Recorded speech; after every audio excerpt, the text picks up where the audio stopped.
yes, Gungrave Overdose, the more successful younger brother to Gungrave.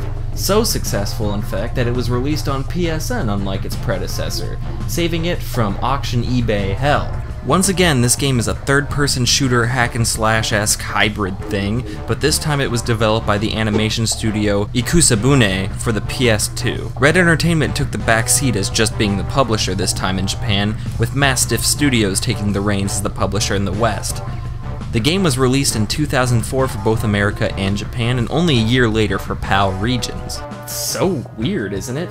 A video game developed by an animation studio and it ending up actually being pretty decent, so much so in fact that some people even consider it better than the original. That's nothing less than miraculous. But of course you guys clicked on this video to see my opinion on the game, of course, so is it really as good as the first one, if not better? Well, you're about to find out, so just sit tight, will ya?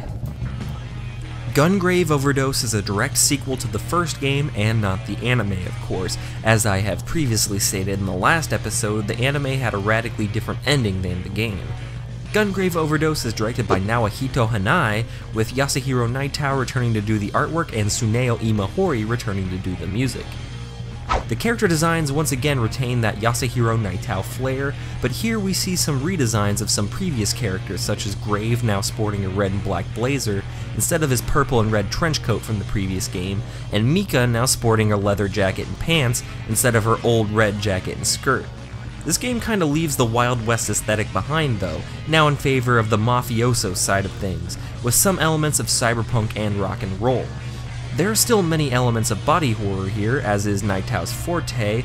I'd say there's probably less detail in the art though this time around, due to the absence of Kosuke Fujishima, the mech artist of the last game, but that doesn't really take away from how interesting some of the environments and designs look. Naito is a very competent artist, and you see his true colors really shine through some of the areas and designs in this game, but once again some of the things in this game are based off of Naito's other works, such as the character Rocket Billy, who is based off of Vash the Stampede from Trigun. The visuals here I feel are just as stunning as the first games, yet with the lack of that Wild West aesthetic the first game had, it feels like it's truly missing something here.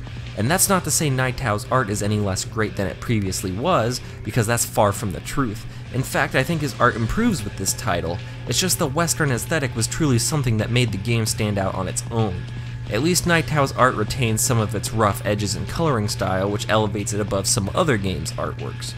The music still fits the same aesthetic as the previous installment though. Tsuneo Imahori knows exactly what he wants for this series in terms of music, and he blows his vision out of the water here, more so than the first game I feel. The game has some nice variation in terms of rock, jazz, classical, and even some compositions that border on hip-hop. I feel like the music here is more immersive than the last games by a long shot, and that's truly saying something. There are tracks that are solely jazz with songs like Heavens,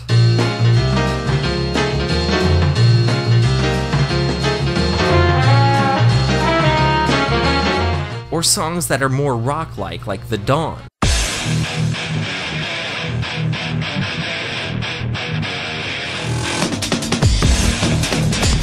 Or songs that just mix the styles into something so unique, like Party Crasher.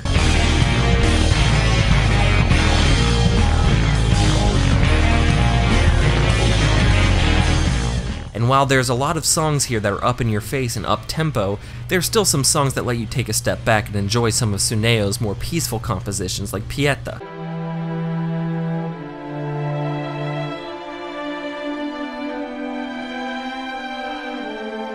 The music is probably my favorite aspect of this title next to the artwork. They also even play some songs from the anime, which is freaking awesome I feel. And this is one of the few rare instances where the music I believe can actually stand on its own as a comprehensive album of music that you can listen to without any prior knowledge of the game. If it can stand on its own being a great collection of songs alone, I think you know you've done something right. Speaking of doing some things right, the gameplay is more or less the same here, except a little bit more refined. This time, instead of just playing as Grave, you are also introduced to two other playable characters.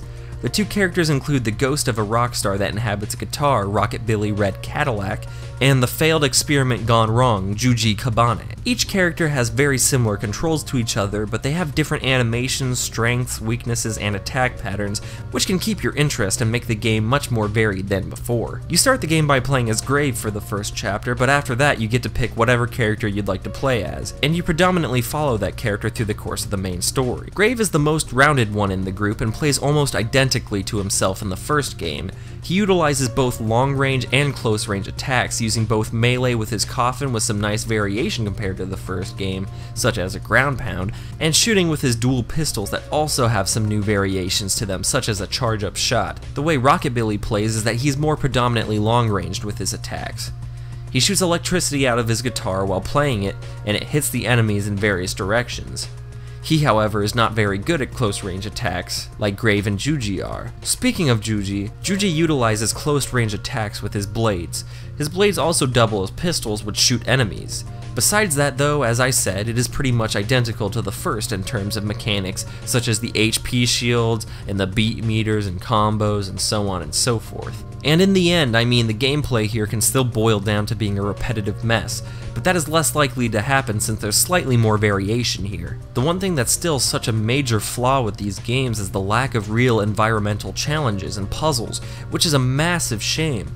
But the game is still pretty to look at in some instances, and there's just enough variation here that it should keep you hooked for the 5-hour length of this title. I mean, of course it's still short, but at least it's not as short as the first one. I know the length is really something I shouldn't be okay about, but I just don't think that there's enough content here to really justify anything past 5 hours. The game is just as long as it needs to be, and I damn appreciate it for it. Maybe if they added a more in-depth combo system as something like Devil May Cry or Bayonetta, I could definitely see the gameplay being pushed back a couple more hours, but as it is, I think 5 hours is just fine. Unlike the first one too, I feel like this game is really able to make the most of its limited time.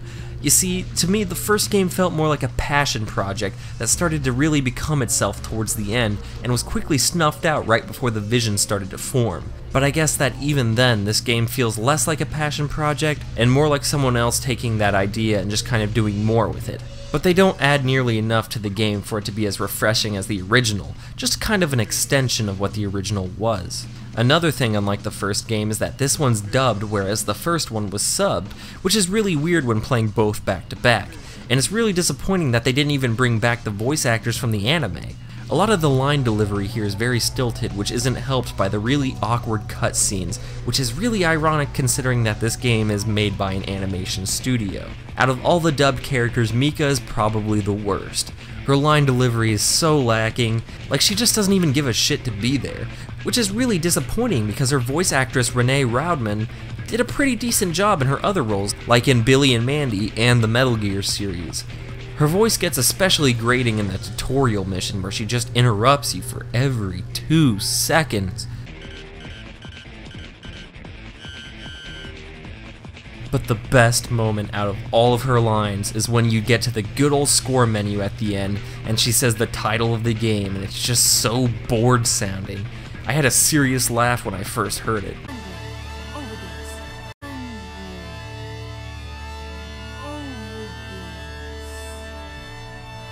There are also a few minor things I'd like to run down about this game, such as the models in this game being more cheaply made in comparison to the first one. They look like they have a way less poly count, and they just have this weird sense of jank about them. Speaking of jank, this game also has a really weird camera that doesn't really make any sense.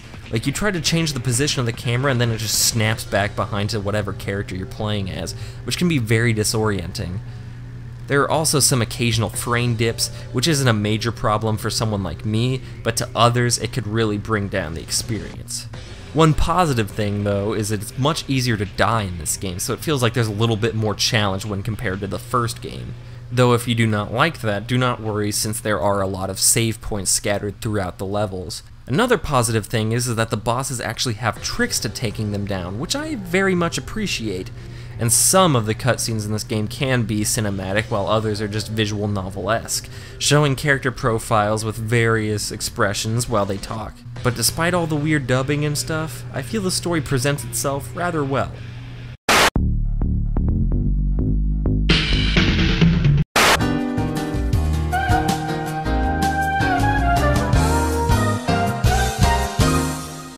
So this time we are going to be taking a look at Gungrave Overdose for PS2. In contrast to the first game's yellow box art, we now have a red and black one predominantly featuring Grave on the front. And on the back we have a few pictures of the game with a little bit of a summary about what the game is going to be about. On the inside you have your standard disc and manual. Once again, the manual is in black and white. This game isn't too expensive to pick up physically, especially at a game store or online, so I recommend definitely picking it up now before it hikes up in price, much like the first game did. But for now, that's all I want to talk about Gungrave Overdose Physical Edition.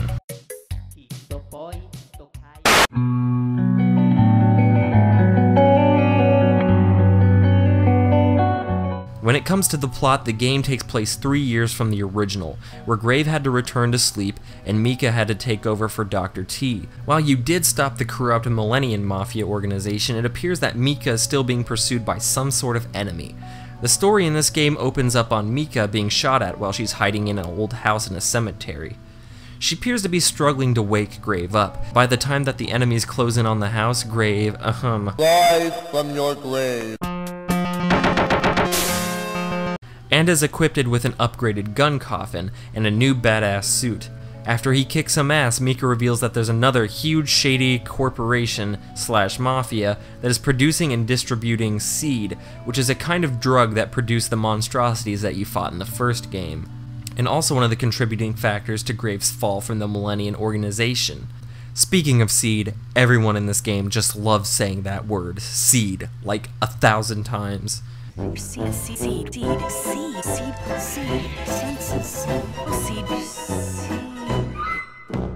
I digress, however, as he learns that a new distributor of seed is the Corazon family, and with that knowledge he begins his hunt to stop the production of seed once and for all. But not before you're introduced to some new characters, such as Spike, who is an orphan that Mika picked up to help track where seed has shown up. Also along for the ride are the aforementioned 2 additional playable characters, Rockabilly Red Cadillac, the ghost of a rock star who died on stage during a concert, whose soul now possesses a guitar, and his partner Juji Kabane, an experiment gone wrong, who's after the Corazon family for wronging him. Their paths eventually cross with Graves, and while they're not initially fond of each other, they learn to help each other to achieve a similar goal. I honestly feel like the story to this game is entirely unnecessary, but even then, I love it at the same time. We see a lot of characters truly evolve from their first game counterparts here. Mika is no longer this young damsel in distress character who can't fend for herself. Instead, you find out she's basically been fighting for herself for the last 3 years, and it shows in her character. You even find out that the lengths she's gone in order to keep Grave alive. Grave even evolves from a silent protagonist with no real care for Mika into a father figure who actually does want to look after her, and even utters a sentence to her towards the end of the game. And while I thought the introduction of Juji and Rockabilly were pointless at first, their characters are actually really interesting and show more dimension than their initial character traits lead on. Personally, I think Gungrave Overdose is a perfect example of an unnecessary sequel that shouldn't have to exist, but since it does, I'm glad that we have it. It kinda comes around to that thing I said about earlier, about the first game feeling like a passion project. You see, the first game was a vision that Nyth wanted to make into a reality, so he approached Red Entertainment to make it happen, and he realized that vision to the best he could. Overdose, while having his involvement in the development, was an obvious afterthought. This game was honestly never intended to exist, but it had to happen anyways, and you know what?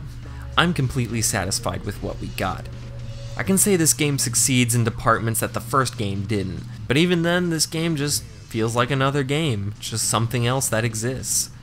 The first Gungrave game felt like an art piece, with a driving passion behind it, and I will always view it as a piece of art in regards of the gaming world, much in the same vein that Shadow of the Colossus is considered a piece of art. Of course, while Gungrave may not be as good as Shadow of the Colossus, the same kind of love and care was put into it. On the other hand, Gungrave Overdose just felt less like an art piece and more like just a video game. The music and artwork are there for me, but everything else just doesn't feel like it has the same work put behind it.